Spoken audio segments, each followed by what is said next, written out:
জায়েদ ভাইয়ার first grand ওপেনিংটা ছিল আমার সাথে কারুতে ধানমন্ডিতে, এবং উনি বিভিন্ন সাক্ষাৎকারেও বলেছেন যে ওনার ফার্স্ট গ্র্যান্ড ওপেনিং ছিল যেটা আমার সাথেই ছিল।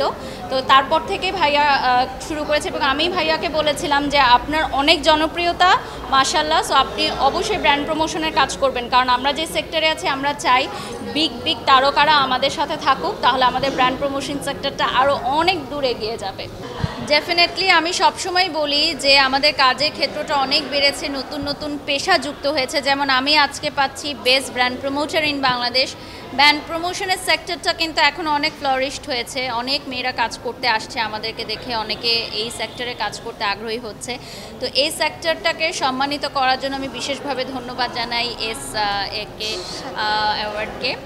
আর আমি বলবো যে এই ধরনের অ্যাওয়ার্ড ফাংশনগুলো আসলেই শিল্পীদের কাজের প্রতি আগ্রহ অনেক বাড়ায়, এবং যেমন আজকে আদার্স ক্যাটাগরিতে যারা মনোনয়ন পেয়েছেন বা অ্যাওয়ার্ড পাচ্ছেন, যেমন চিত্রনায়িকা দিঘি মুজিব সিনেমার জন্য ও ফার্স্ট টাইম আজকে পাচ্ছে অ্যাওয়ার্ড।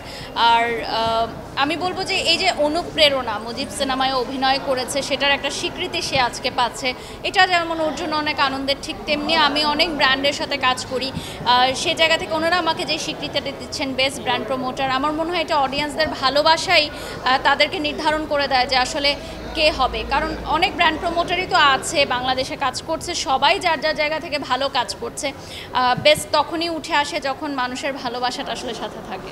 আমার তো মনে হয় না যে কোনো কিছু বিবেচনা না করেই দেয়া হচ্ছে, কারণ আপনি দেখবেন যে যেই সেক্টরে অ্যাওয়ার্ড দেওয়া হচ্ছে সেখানে সবচেয়ে যোগ্য ব্যক্তিকেই দেয়া হচ্ছে।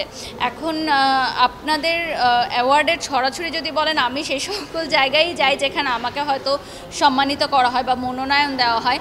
আর এক এক সময় এক এক প্রোগ্রামের ট্রেন্ড থাকে, এখন অ্যাওয়ার্ড ফাংশন, বিউটি প্যাজেন্ট, এগুলোর ট্রেন্ড চলছে, এক সময় হয়তো এগুলো থাকবে না, তো যখন যেটার ফ্লো থাকে সেটাই বেশি হয়।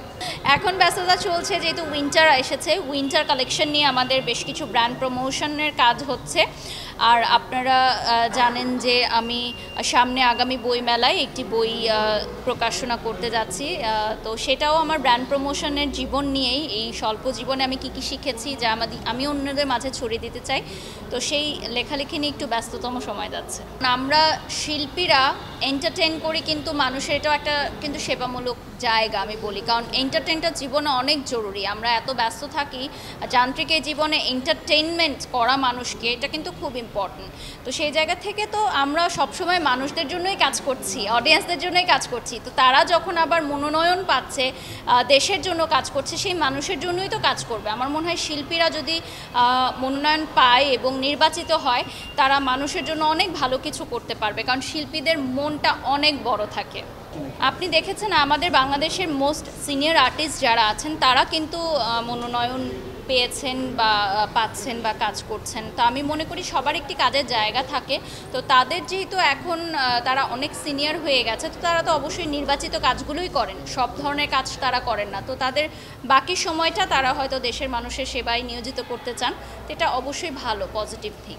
ওই যে বললাম যে শিল্পীদের মন অনেক বড় হয়, অনেক নরম হয়, এবং আমরা শিল্পীরা কিন্তু অনেক বেশি চ্যারিটি করি। এটা হয়তো অনেক সময় গণমাধ্যমে আসে, অনেকে এটা লুকিয়ে রাখে, বাট আমরা শিল্পীরা যতটুকু আর্ন করি আমরা অনেক বেশি চ্যারিটি করি, মানুষদেরকে দিই। এবং শিল্পীদের মধ্যেও শিল্পীদের অনেকে থাকে না যে আর্থিকভাবে অসচ্ছল, তাদেরকেও কিন্তু আমরা সহযোগিতা করি বিভিন্ন সময়, সেটা হয়তো শিল্পীদের প্রাইভেসি রক্ষায় আমরা বলি না। তো সেই রকমই আমি বলবো যে তাদের মন অনেক বড়, তারা যদি দেশের মানুষের জন্য কাজ করে ভালো কিছু হবে ইনশাল্লাহ।